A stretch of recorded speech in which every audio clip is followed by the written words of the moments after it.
Hey guys, what is going on? Welcome back to another TAT pod. I'm your host Ben, and today we are joined by the prodigal son. I've got it coming out of my speaker somewhere. What is that coming out of? Is that my YouTube? Sorry guys, that was an abysmal start. But we are rejoined with the prodigal son. He has returned. The man, the myth, the legend, the man who started the whole YouTube thing off with TAT with myself. It's Connor. How are you doing, my friend? I'm good, thank you, mate. Yeah, been a long time, but I'm back, so yeah, feeling good. Cool, mate. Yeah, it's always a pleasure to have you on, as you know, and joining us for the first time, part of the team, and we've got a couple more people coming on as well very shortly, which we are excited about. But Mohamud is joining the TAT pod. How are you, mate? I'm good, man. I'm good. Thank you. Thank you. I'm glad to be here now. Finally started. So I'm good. I'm good. Yeah, you've come at a bad point, mate. If you joined us last season, it would all be nice and we'd have trophies, etc. to talk about. But you just want to introduce yourself, mate, and just give a quick background of what you do and Yeah, sure. So my main role is basically I'm a trainee journalist at the BBC. I got this role part time ish basically, and I also study journalism, post journalism. So yeah, those are the two main things. So I'm basically immersed in the world of journalism practically, and I occupy. And I cool. also do some side work for AFTV, South London Press, and I do some political journalism for Shout UK. Quality stuff, mate. And also a big Liverpool fan. So, Of course, I yeah, forgot to mention that. that's I the forgot to main mention thing, that. the most important Yeah, thing. of course, of course, of course, of course. Let's get through some comments before we get started and we'll crack on. Ali A, always in the house. How you doing, mate? Big up, Ben. This season has been a disaster. Nice to see you, mate. Eunice is here again. Big up. And Alfie Cassidy. Just want to say you guys are brilliant on Twitter.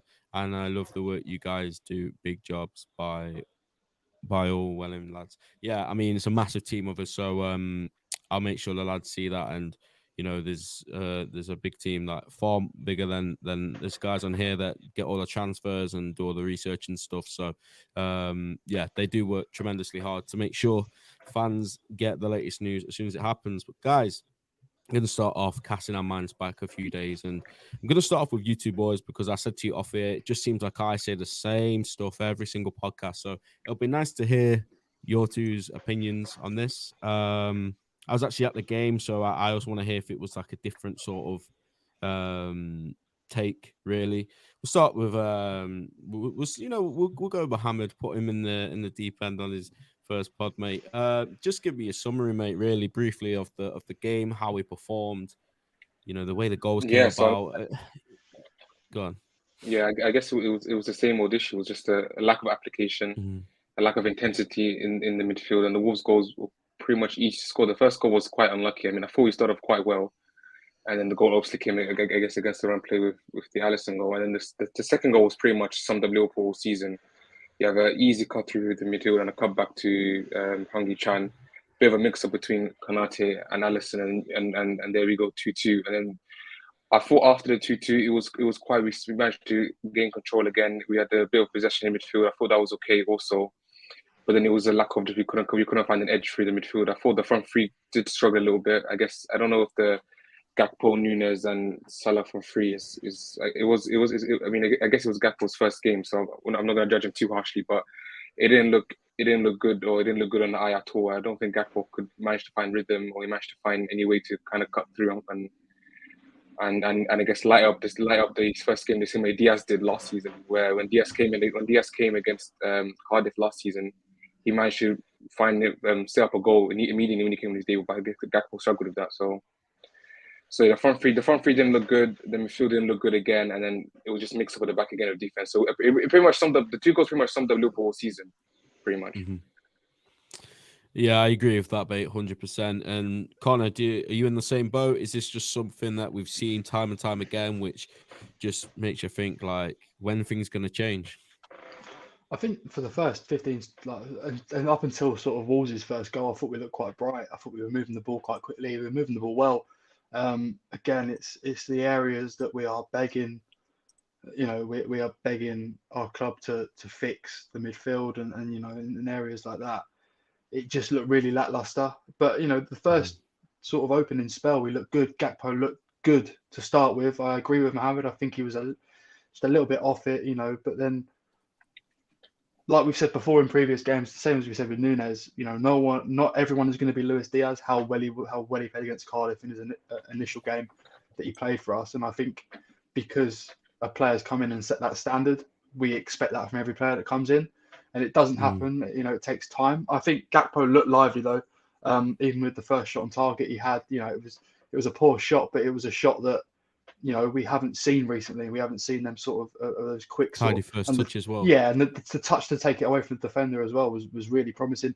And I thought, it took him a while to get into the game, but Mohamud spot on really with everything he said there. We look lackluster. We look like we need something. We need something sort of creative, and we sort of got that when Keita come on because he looked to sort of control the game and made that game a little bit better. Yeah, listen, I agree with what both of you said there, really. I was, when the lineup came out, I'm not that confident with any game at the minute. Like, this was the first time I've been to a game where you just don't really expect much. But when that lineup came out, I did think, okay, we can do this, because it was strong, because obviously we had the Saturday to Saturday thing, I think, because it was the FA Cup on the weekend. So we kind of had to go strongish, or these guys weren't going to play for 2 weeks. So I think that was the logic behind it. I wouldn't expect it to be that strong in the replay at Molineux, which is annoying because that was the chance gone now. But I 100% agree with what both of you have said.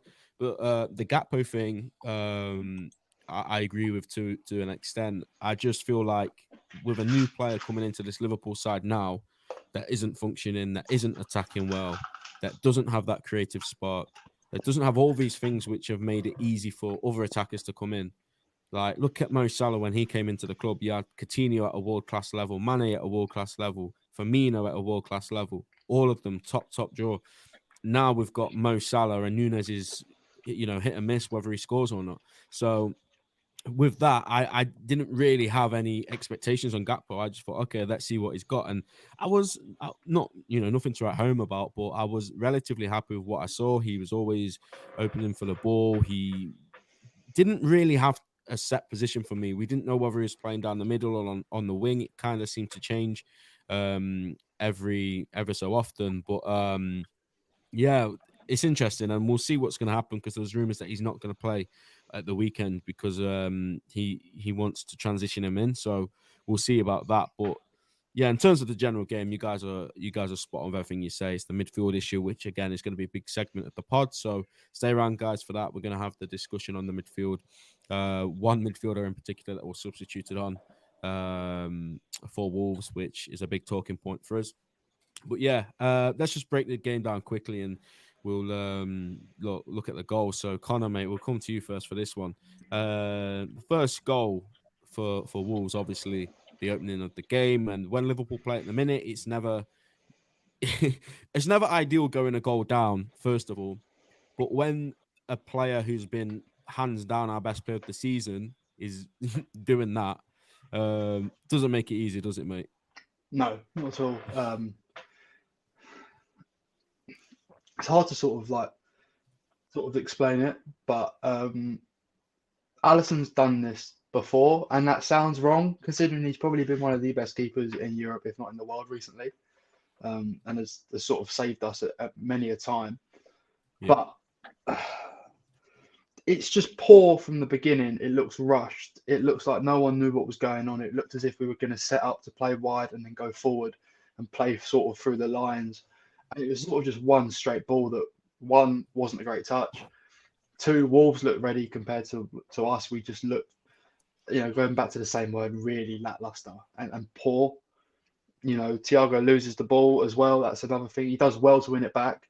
But even so, it was too complacent for me. It just didn't look right. But most importantly, it looked rushed, and it looked as if no one knew what was going on. Completely out of shape. Yeah, it's really hard to try and explain because it's so unlike us. But as you said, it's a really tough time at the moment.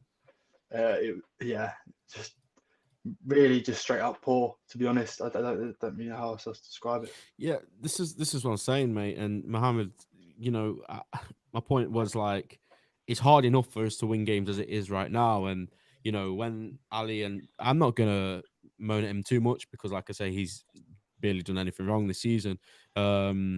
It sets a bad tone for the game, and I think that was the moment where I thought, okay, this is probably going to be very tough now, because a team that's struggling to score, that's struggling to defend against a Wolves team which was very rotated of 100%, but it was a Wolves team that was hungry, that had that desire that we once had in ourselves. So yeah, first of all, what are your thoughts on that one, mate? And then we'll touch over the Darwin Nunes equaliser. Yeah, the issue is when your best player, like you touched on, makes a mistake. Like, I don't know if you guys saw afterwards, the whole team just looked a bit lackluster afterwards. You saw Robertson like punch the air in frustration a few minutes later. It doesn't help us when Nunes misses a chance or Salah misses a chance. I guess you get that feeling, okay, we're getting close. But when it's an error at the back, and again, it's from your best player on the pitch, it doesn't help the confidence. It doesn't help the confidence in around the whole team. So it was a very, very poor start. I guess we were able to kick on. The last 5 minutes of the house were very good before we got the Nunes equaliser. But that whole 10 minutes before the goal and after the goal was very poor. And it's just, again, same old Liverpool, I guess.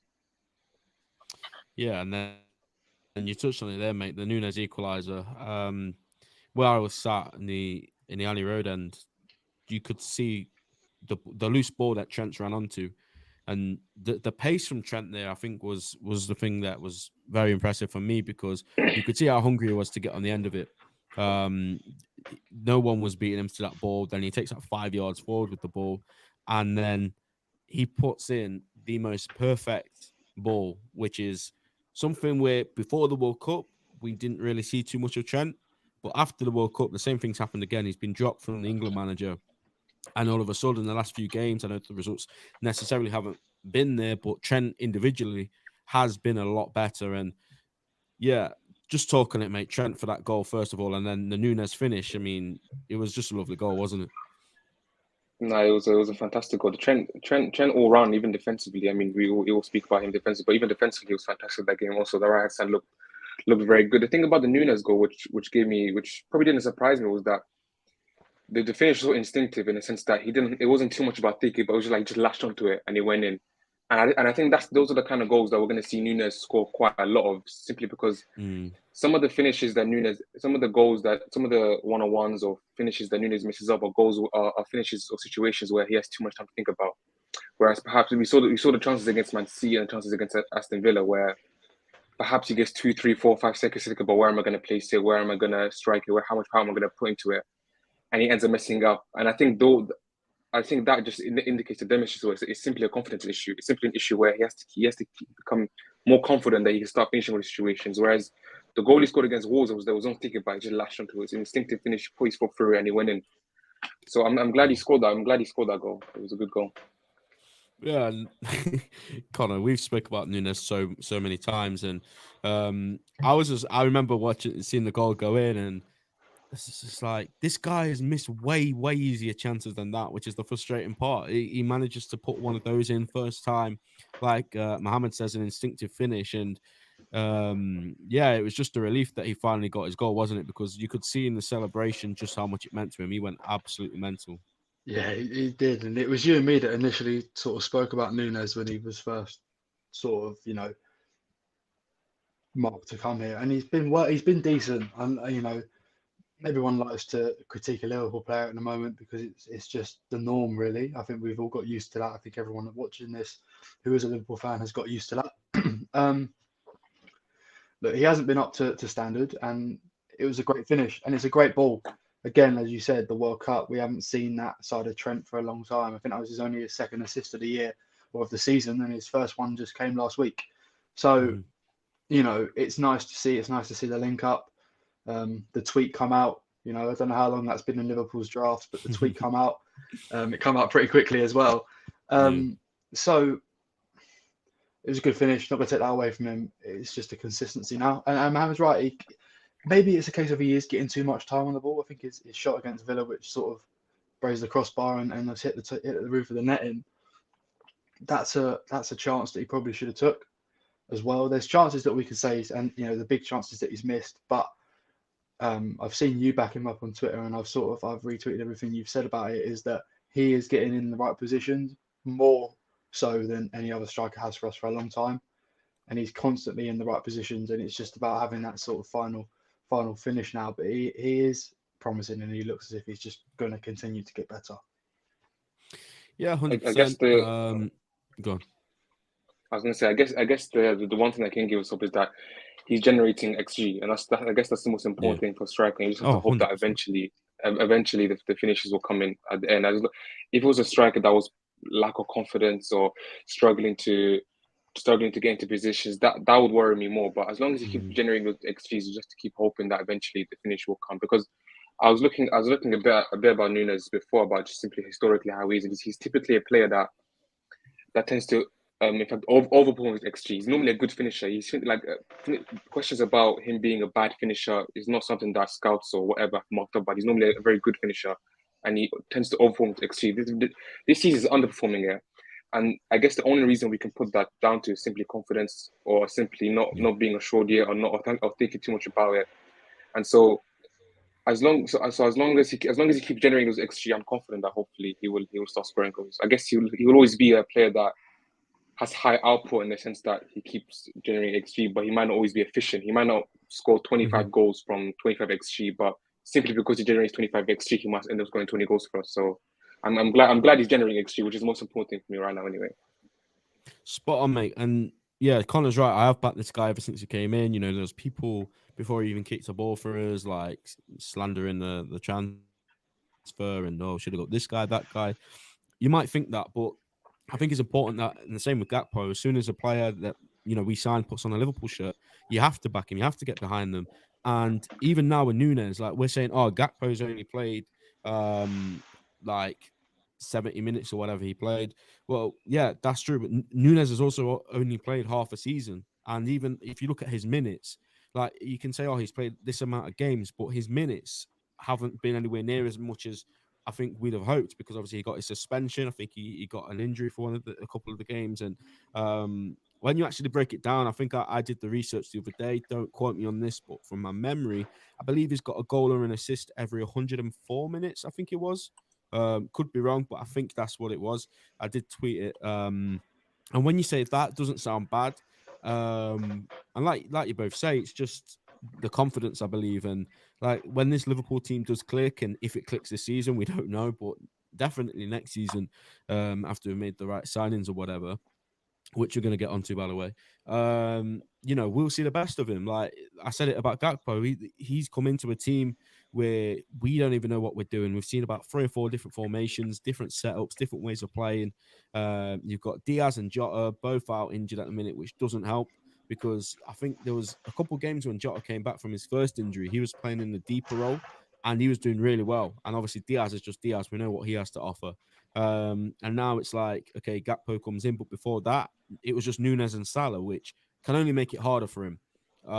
So 10 goals already. I think that's a decent amount of goals. There's many Liverpool greats which didn't manage to do that in the amount of games that Nunes has.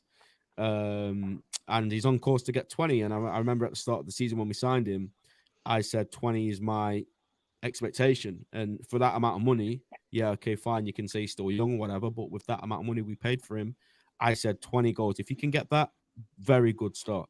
And he's on course to do that now. So let's see what happens. The the second goal, Connor, it was controversial, but I think the assistants got it right, because the rule of the rule is that if a defender does play the ball, then the second phase is a new phase, isn't it? So when Gakpo does play the ball over the top, I believe Salah may be offside.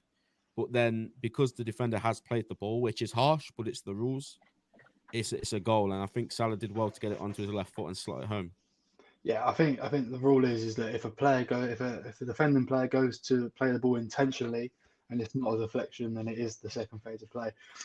Salah is offside from when the ball is played, but it's the fact that the defender, I think it was Totti, literally does go to head the ball away, and just so happens that he doesn't get the header right. So obviously it counts. But there was, there was more VAR decisions that, happened in that game. So that's probably not the most important one. Good finish. Again, with Gakpo, a good ball. If it misses Totti, obviously, and Salah goes on to score, it's offside. But it's still a good ball, and and he showed glimpses in that game of why he's promising. And for the money we paid for Gakpo, it's going to be good and it's going to end up getting there. We've only seen, as you said, 70, 80 minutes of him so far. But this is a player who, is very young and probably had the most outstanding group stage World Cup performance out of any player. So again, as we always say, give him time and he looks promising. It's a great finish from Salah. And it's a finish that we know he can produce. It's a finish we know that he's got in his locker. It just happens we haven't really seen that much this year. But it's positive and it's a good goal and we deserve it. I think we deserved it at the time because we were putting a lot of pressure on him. And yeah, it's a good goal, but obviously just wasn't enough. Yeah, 100%, mate. And Mohamud, your thoughts on that as well, and then we'll talk about the tragic equaliser. Yeah, and I mean, Connor touched on the Gakpo cross and the rule that allowed it to be onside, but the finish from Salah was pretty impressive too. I mean, he stayed composed once again, slotted it nicely home. I mean, he could have messed up, he could have thought it was offside, he could have thought whatever, but he did what we expect of Salah, which was to finish it and tuck it home nicely. So we deserved the second goal.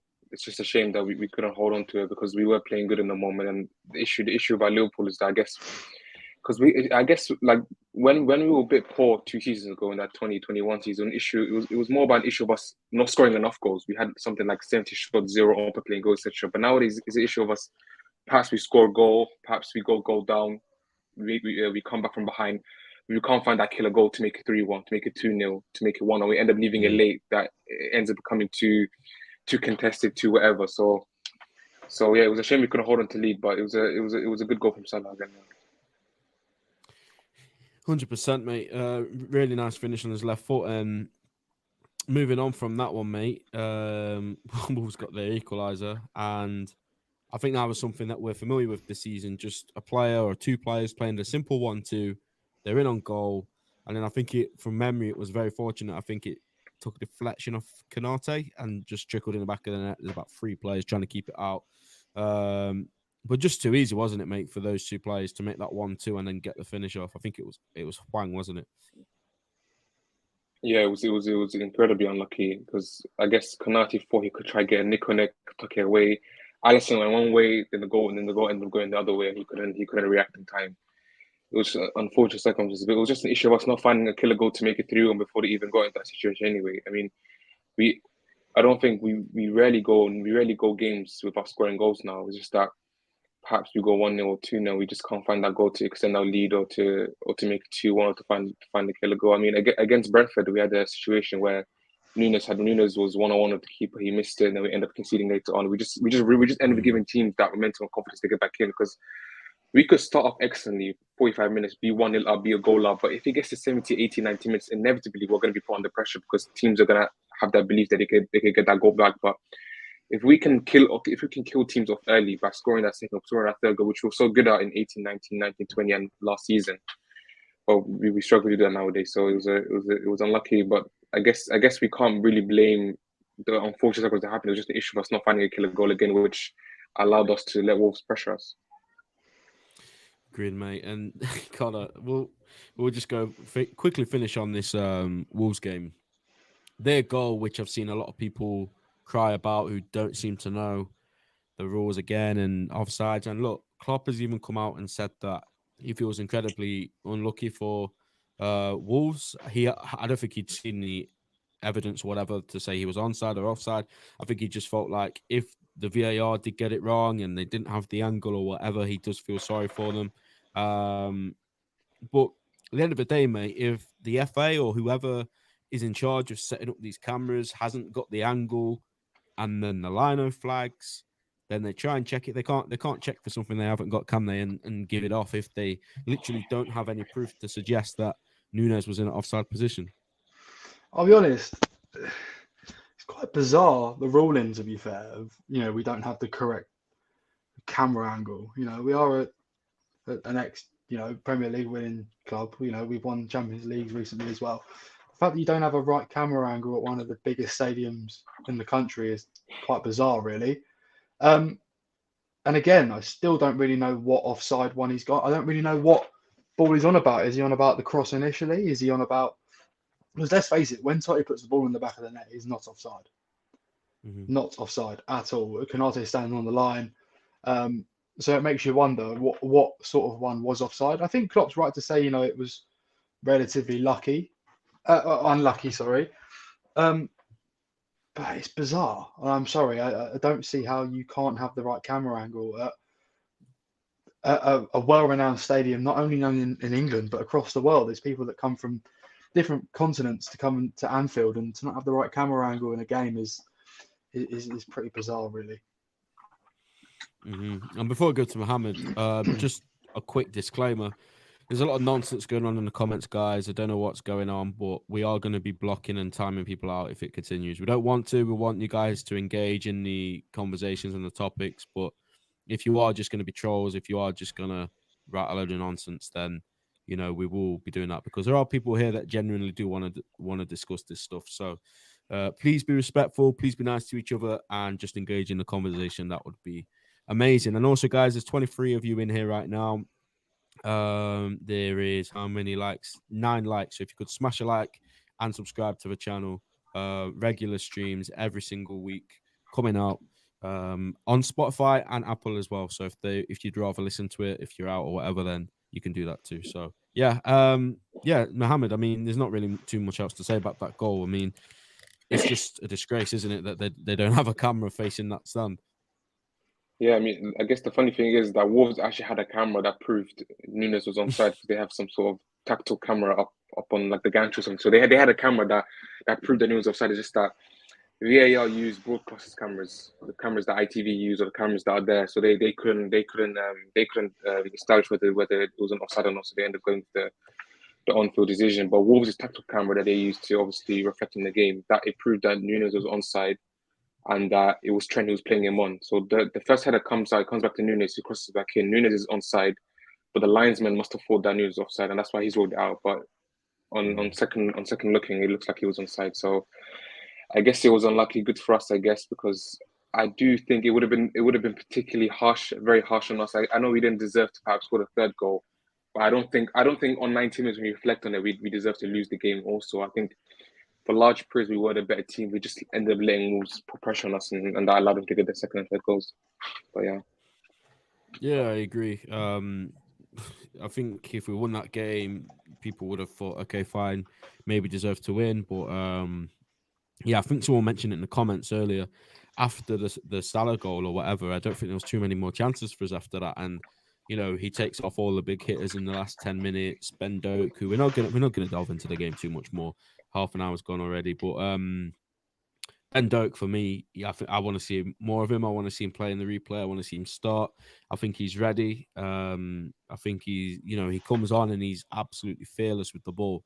He just runs at defenders. He's always shown for the ball. He put in a couple nice tackles as well. And if a kid at the minute, one of our young lads, like whether it be Stefan Bajcetic or Ben Doak or anyone like that, give him a go. Why not? Because we've used the same players all this time, and they've clearly not done enough. They've clearly not been good enough this season. So, it's a risk playing a young player like that. Obviously, we saw what happened to Bajcetic when we played against Man City in the Cup. It was a horrible game for him. But if the fixture's right, like, for example, the Wolves replay, I don't think, it's going to be our strongest 11 that plays. I would definitely start Ben Doak up. But that's for another conversation. We're going to quickly move on, guys, to transfer news. And obviously, there was something that came out. I think it was during the Brentford game at half-time. So this tweet's a few days old now. But as you can see, we tweeted that Liverpool made a commitment to go back for Matheus Nunes. And as things stand, a deal will be agreed around 50 million euros, which is 44 million pounds, for him to join in the summer. Now, this is Sam Wallace, very reliable source, and John Percy as well, I believe, is the other guy, who, again, is very, very reliable. And then we've got another one from Paul Joyce in just a moment. Mohamud, going to start with you, mate, with this. First of all, let's talk about Matheus Nunes as the player, and do you see him fitting in? And then we'll move on to the whole nonsense about letting him go to Wolves to then bring him in. So, first of all, mate, do you rate Matheus Nunes, and is he somebody that you'd like to see come into our midfield in the summer? Because let's face it, I think at this point is pretty much going to happen. Yeah, no, I like Matheus Nunes quite a lot. I mean, I guess the issue is, I guess you touched on it just a little bit. I don't know why we would sign him in the summer if we had an opportunity to sign him last summer also, because I guess it was clear we were going to sign a DM. We nearly signed Real Madrid and French midfielder Tchouaméni last summer, but we couldn't do it because he wanted to go to Real Madrid. So there was clearly a willingness to sign a DM. We decided not to opt for one.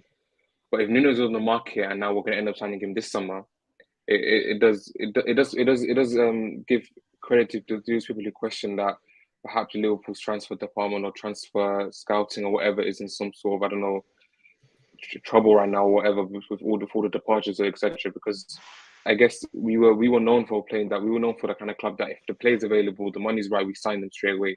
And I guess Gakpo does prove that we still can do that.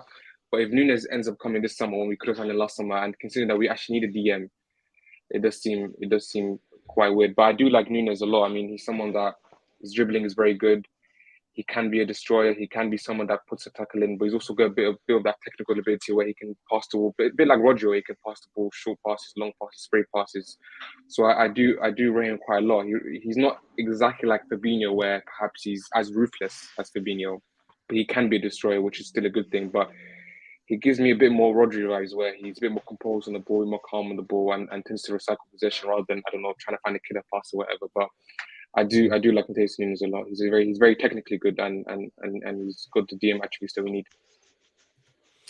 I agree with you, mate. Connor, I guess I'm going to go back to the game just very briefly. Yeah, what did you think on his cameo? Because when I seen him, I was impressed. I thought the way he was just kind of dominating him and Ruben Neves when they were on the pitch together. They kind of just made it look so easy, and I think we make it easy for other teams at the minute. But you can't take credit away from them. I mean, Ruben Neves was really, really, really, really good. He was incredible. And he's another player that was linked with us in the summer and a player that I was happy to, 50 mil go get him. But Matheus Nunes, mate, at Anfield, how do you think he got on when he came on? And yeah, same as Mohamud, mate. Are you for this transfer? Do you think he's one of the right options to take our midfield forward? I'm for the transfer. Don't get me wrong. But as Mohamud said, if we could have signed him in the summer, why didn't we sign him in the summer? Why did we let him go to Wolves? But I'd still be really happy with him. He only had, I think it was a half an hour cameo against us, but as you said, he made it look easy. That midfield of Ruben Neves and Matheus Nunes is quite deadly considering they're so low in the Premier League at the moment. It's quite bizarre, really, that they're sitting in the bottom three, as you made some of the Wolves fans aware on the way home on the weekend, that they said they are sitting in the bottom three. So, but I'm impressed with his cameo. He was good against United as well. I think he had a full 90 against United, and he was good against Villa as well in parts of what I saw. But I was just reading, obviously, in the comments, and it makes you wonder. Ali has said, if we get him, it means we won't get Jude. And it does pose the question. We're linked with so many other players at the moment. The players, Nunes, there's this Casado, who obviously is now looks as if he's going to go towards Chelsea. Are we sort of trying to come away from Jude? Is it basically, has Jude gone? Are we going to get football? Are we going to get European football this year? It makes you question it, because we know that FSG aren't going to particularly want to invest in players this summer, especially if they're selling. I saw a TikTok which was like, maybe they should invest. They bought the club for 300 million. They're going to sell it for 5 billion. The best thing for them to do now would to be invest. They've got it wrong so many times recently for us, and that's why we all are posing the same thing about FSG out and all that. Buy the players now, sell the club, leave it in a good position, and then you've sort of left your legacy on the club. If you sign Jude, you sign Nunes, you rebuild a midfield that is going to win your competitions, and they walk away with their money, and we walk away in a position which we would like to hold next season. But then it does pose the question: is Jude now sort of going down the ladder as such, and is Nunes? Because Nunes looks like a certain, as you said, but as happy as I am with the signing of Nunes, it does question now: is Jude deal sort of moving away from us? I get the concerns 100%, and I think the Real Madrid stuff coming out from like their mouthpieces like Marca and all of that doesn't help. But it's I don't think it was ever going to be just Jude. And if it was ever going to be just Jude, I think most fans would probably have argued, well, let's do something else because we don't need one midfielder. We need at least three because three are going out. Not to mention Hendo and Fabinho are not the players they were. Thiago is injury prone. Naby's one of the three going out. So I don't think it's ever going to be just Jude. If Jude comes in, I'd still expect at least one more minimum. And both of those two combined, if the fees, you say 100 to 120 for Jude, and then Nunes is 44, that's like 165 million maximum for both of those. And we haven't spent much in a long time. I know we just signed Gakpo, but still we've been hearing all sorts of stuff about record revenues and record profits and all of this. So the money's there. Let's not kid ourselves. People think we're broke because FSG don't spend. They have the money. They just aren't investing for whatever purpose. And let's not forget, they are looking to sell. People will try and spin it and say PR or whatever, but they are actively looking to sell the club. They just want their money and they want their asking price. So again, that could be a huge factor as well. But I think my thing on Nunes is, like I touched on it just then, I think he was brilliant when he came on against us in the summer. I wasn't sure about him. I didn't know too much about him, and still, I'm not going to sit here and pretend I'm an expert because I don't think I've watched enough Wolves. I don't think he's played as much as people probably would have thought. But he looks like a very, very good player, and let's be real, he will certainly be an upgrade on what we have. And there's another tweet here, a quote from Paul Joyce. There was a hug at full time between Wolves midfielder and Matheus Nunes. I desperately tried to find that picture for the thumbnail, but I couldn't find it. Here's a target to improve the team in the summer with 44 million deal muted. Still, the problem needs addressing now. So Paul Joyce is putting it on thick there, saying that Liverpool need to do something now. And we all, would all be in agreement with that statement. Like Connor said, I think Moises Caicedo is the one which I think everybody would have expected us to move for, but we're hearing now about homegrown rules, and I don't know all the rules and issues behind that, but apparently we can't get someone like him because of that. But yeah, I mean, he's spot on, isn't he? And there's been a few rumors going around recently about is it Kone from Gladbach, and obviously the Amrabat rumors were very strong during the World Cup and all these other things. So there is still time. There's 20 odd days left, maybe a bit more, of the window. So we just got to hope that Jurgen Klopp, who we are going to come to in a minute, comes to his senses, because he has been saying some questionable things. Let's be real about the midfield situation. And yeah, we just got to hope that they go and invest. But yeah, moving on with go on, you finish. No, Ben, I was just saying, as you said about, it's only just touched on it because I saw that tweet about it a couple of days ago.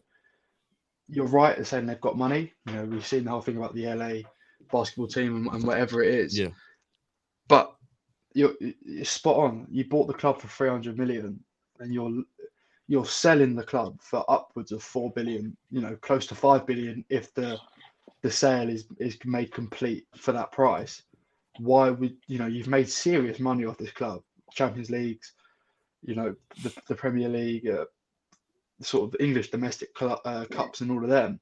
Why would you not invest and put yourselves in a position where Liverpool fans look at you and you go, okay, yeah, you've not been great, but you took us out of turmoil. You've stopped us from sort of going liquidated and situations like that, and you've actually built a legacy for someone else to come in and build upon. I'm reading the comments as we go along. Homegrown talent, we've got some of it. We haven't got bundles and bundles. Harvey Elliott, obviously one of ours. Carvalho, who came in last year, he's not homegrown, but again, he's a youngster who will only get better with time. Why would you not go and invest on maybe 2 or 3 midfielders like Nunes, Jude Bellingham, Caicedo, if we were to get him, or anything like that, and sort of leave on a good or leave on a high as such? Because right now, all everyone keeps saying now is, FSG are this, FSG are that. And, as much as we agree, we have to maintain that neutral side of us. We do run, we do run a big podcast here. Our opinions have to be our own, obviously, but fair in the sense that we don't look like, awful. but everyone thinks the same thing. We all want FSG out. We all want FSG to sell. We all want these big investors or whoever we get. But why would you not invest some of that money that you've made off of us? I think it's 166,000% return of investment on them if they were to sell for 5 billion and they bought it for 300. It's bizarre how they wouldn't want to invest, considering the amount they bought us for and the amount they're going to sell us for.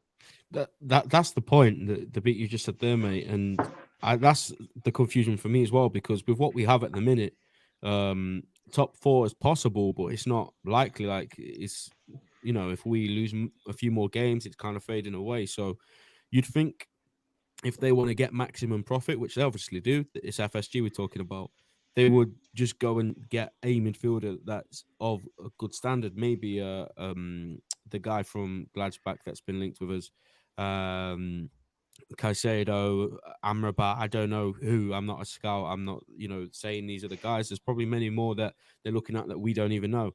But you would think that with, top 4 being in the balance, for let's be real, only the second time since we've been at the top, they would be panicking and they'd be like, okay, we need to fix this issue so that when we do sell the club, we get the most money, because if we aren't in the top 4, we lose a hell of a lot of money. I think people underestimate how important those bonuses are when, you're in the Champions League, and it's what we relied on for a long time in terms of making signings, etc. But yeah, it's a good point, and we'll have to see, because there could be something in the pipeline. But let's just see what happens. And like I said, we're going to move on to Jurgen Klopp. And Mohamud, I want to ask you, mate, I want to get your take on this, because there's, especially on social media, right? And I will be careful with how I word this, because I don't want to offend anyone. People get offensive over people that say stuff like this. But at the match, when you go to games, there's no one really there that's Klopp out or even considering saying those words. Like the mood is different. Yes, there's frustration when the team doesn't win. Yes, there can be frustration towards the manager. But then you come on the internet and, you see a lot of Klopp out and a lot of people heavily criticizing him. And look, he is subject to criticism. I've criticized him so much this season. I'm sure everyone on this, both you guys have as well. And again, he's not immune from criticism at all. And I think you can criticize him for a lot of things, especially against the Wolves game or Brentford game, whatever. But how much of this, mate, do you think is on his shoulders? And, would you consider, I sound like a madman saying this, but do you think he's the man to take this club forward with this rebuild, or are you leaning? If you are, that's fair enough. Just be honest. But yeah, where are you at with Klopp, mate? Yeah, on the first point about the mood around the stadiums and the mood around the club, I guess you had Ole Gunnar Solskjaer. He never got booed once when he was a United manager. Well, I barely had any boos when he was a United manager at the end of games. So I guess people are not going to boo club legends. People are not going to boo managers or players who have done so much for the club. Klopp has too much credit in the bank for people to even start suggesting that he deserves to be sacked. But I guess the only point of criticism you can make about Klopp is that things do come to an end. Changes of guards do need to happen.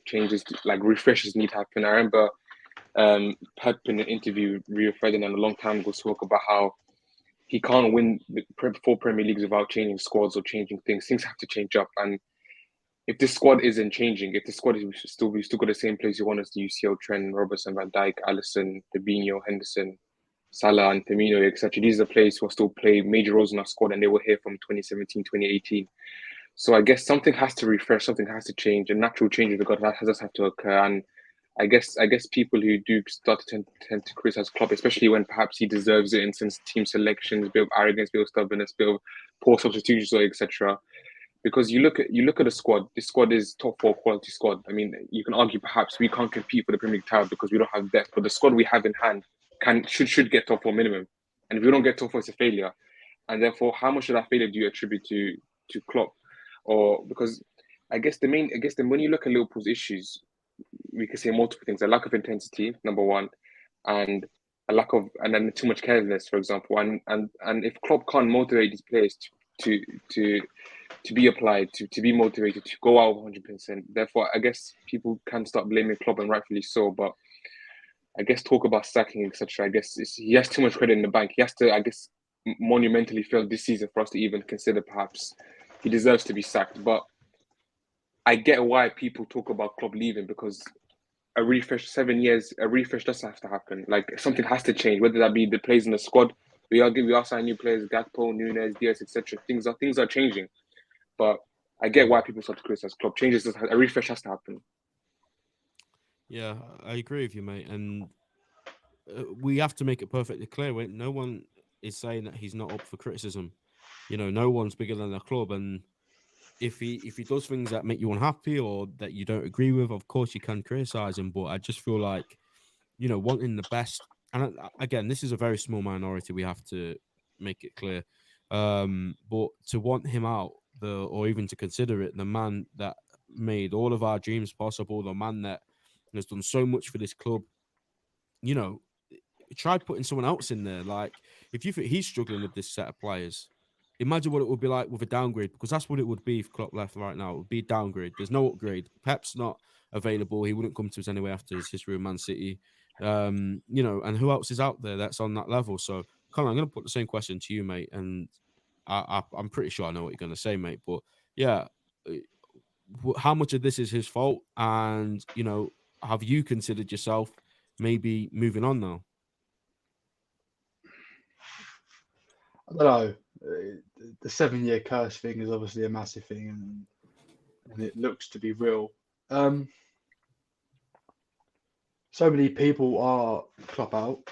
There are, and I know we say it's a small minority, but there are quite a few, especially on Twitter recently, and I've seen it where they go, you know, Klopp out. And I was reading obviously the comments while we're talking.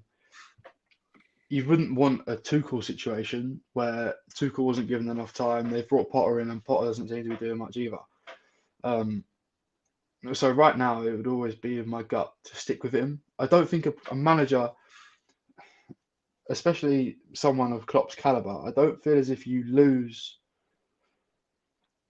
I don't think you get worse. I don't know how to really explain that, but you know, unless Klopp's getting bored and wants a different challenge, I think he's the right person. I think when you've been around a club as long as you have, like Klopp has, for, you know, coming up to 7 years now, there's no one else that really fits it for me as such. I think especially when Klopp is now taking, and the reason I don't think Klopp will go anyway, Klopp's taking a very important role now with transfers. It seems, you know, with obviously our transfer people leaving and you know going different areas and going to different clubs, Klopp sort of has had an impact now on who we sign.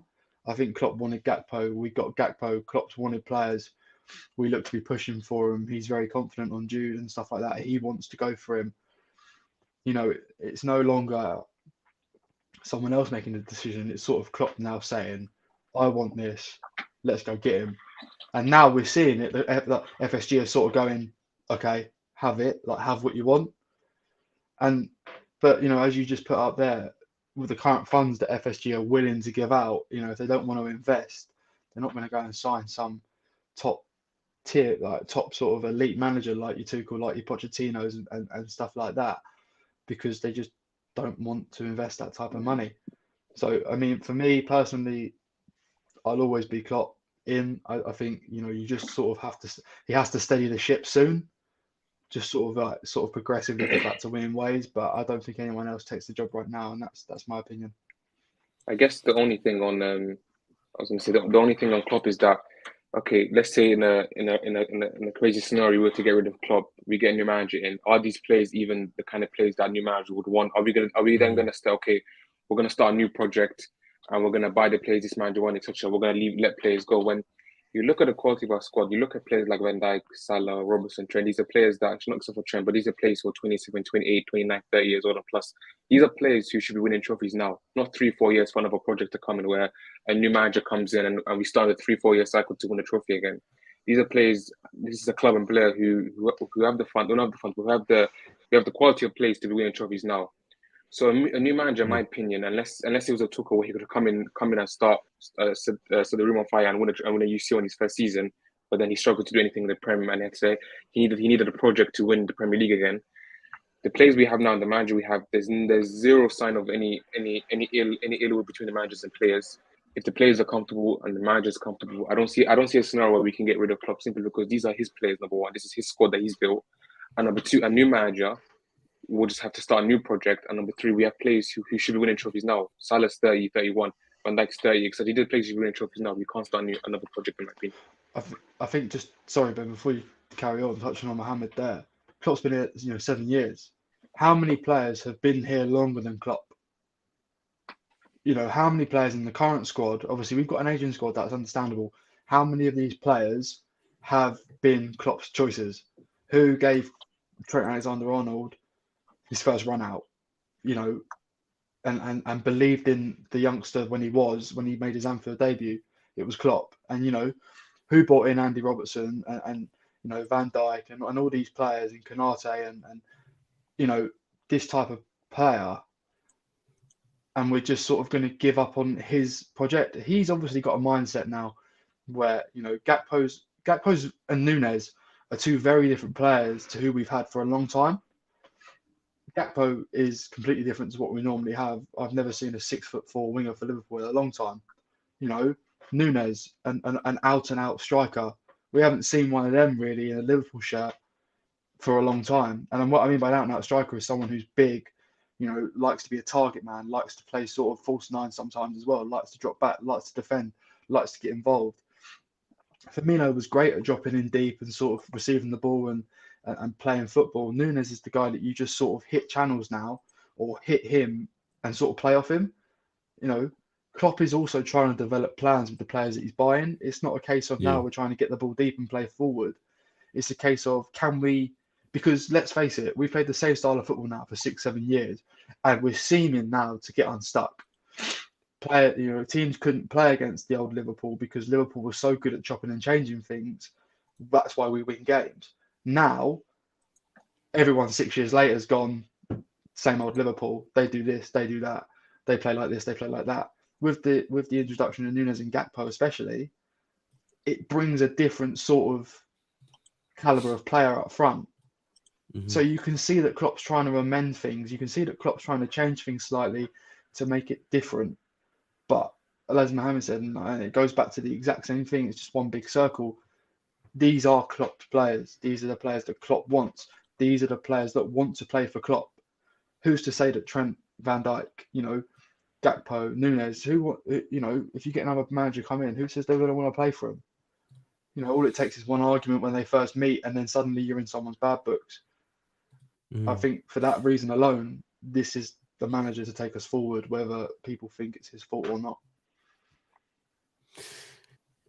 You're both spot on, and I just think it's like bad to be a bit fickle, because I remember we casted our minds back to the day where the new contract was announced from Klopp, and everyone was like, "Oh yeah, like 5 more years of Klopp, and we're gonna back him, and all of this." And one season where it kind of goes pear-shaped, and people are like ready to throw the towel in and consider moving him on, and I just think that's mad. And it's always a case of, and I'm a firm believer in, like, just be happy with what you've got, because when it's gone, you don't know how much it's going to affect you. And I always come back to Gini Wijnaldum on this point. I never really appreciated him, to be honest, and I'll hold my hands up and say that. And I'm not saying Gini Wijnaldum was world class when we sold him. I think he was poor that season, but in the general gist of things, I think that is the sort of midfielder exactly that we're missing right now. And I never really appreciated him when he was here. I thought he was a decent player, but when you look at the team since he's gone, you could, okay, right, you need a player like that in there. And it's a similar thing with Klopp. If our fans are happy to move on and let him go, and someone else comes in, I don't know who, who's to say that it's going to be years and years and years before we get back to the top again? Because this whole thing of us coming to the top of English and European football, and being there ever since, really, it's mainly down to Jurgen Klopp. I'm sorry, but the biggest of FSG fans could come and tell me it's them or whatever. I don't see any other manager that could have done what he's done with what he's had and the players he's had. He comes in straight away, he needs a centre-back. We get Steven Corker on loan. Look at the alternative that Pep was getting at City when he needed a centre-back as soon as he came in. I think it might have been John Stones, one of the first ones, 50 million. And it doesn't stop there. There's been so many times where we need a player And look, Andy Robertson's gone on to be an incredible player, Liverpool legend, one of the greatest. But signings like that, £8 million from Hull City, Gino Wijnaldum from relegated Newcastle. The list goes on and on and on. There's so many you can think of. And obviously, we've seen more money being spent on in terms of fees as the years have gone by and as we've got better. But in terms of like year by year, when you look at the overall picture, I'm sorry, there is not a manager, and I'm even putting Pep in this category, like I say, that can achieve what he's done with this set of players and these funds. And that for me is the reason why I will never ever bring myself to saying it. If we were somehow near the relegation zone, that's a completely different story. Or even mid-table, if we finish like 10th or lower, then okay, I might consider it. But for me, there's no one out there that can work on what he's done. And maybe it's coming to an end, fine. But I think that would always be his decision. Does he want to go? Does he want to leave? If he feels that he's done enough and he's taken this club as far as he can go, that's different. But actively saying that you want him out and, you know, or considering changing him, or he can't do this, or he can't lead this club to glory, which I fully believe he can if he's back with the right tools, then I think that's mad. But Mohamud, do you have anything to add on that, mate, just before we close up? Because, yeah, Yeah, I was just gonna say that, I mean, I guess the difference is this time, I guess 2 seasons ago in the 2020-21 season, the issue was that I guess people could say we were bad because of injuries, we were bad because we didn't have centre backs, we were bad because we didn't sign the replacement in January. But I guess this season people are starting to, I don't know, I guess blame Klopp is because the players are there this time. I mean, yes, we've had a few injuries in midfield, and the midfield is a bit lackluster, but we still got players who only 6 months ago were very quality players. And therefore, when you see the drop-off that we've seen, which is a very severe drop-off, especially in the midfield, because Fabinho's been available for large periods, Thiago's been available for large periods, Henderson, etc., and the defense has been fine for the majority of the season. When you have such a large drop-off, I guess people naturally just tend to blame the manager as a result. So I get the club criticism, but I just guess we go into extremities when we start talking about sacking, etc., because it's just way too early. I guess it'd have to be a monumental failure for him to even for us to start considering perhaps a new manager, but I get the criticism because when you see a drop off, considering we've had players available for large periods of the season, I get why people tend to gravitate towards criticizing Klopp. Yeah, 100% agree with you, mate. And look, we just got to hope that something happens in this window and the players start playing that we know they can, and we click and we can somewhat salvage this season. Top four and a trophy, or top four, or whatever. I think top four is obviously the minimum expectation, and anything else is a bonus based on this season. Obviously, we want to go for the league and the Champions League every year, but obviously things change and expectations can change. So I'm not saying we'll celebrate getting top four, but that's kind of what we have to get. And let's just hope we can. And like I said, guys, make sure you've subscribed, notifications on, all of that stuff, because we are going to be here every week talking about it, transfers, games, reactions, anything you need to know, all things LFC. We will be here to talk you through it, guys. So thank you for watching. Make sure you've subscribed, like the stream, all of that jazz. And we will see you after the Brighton game. So take care and goodbye for now.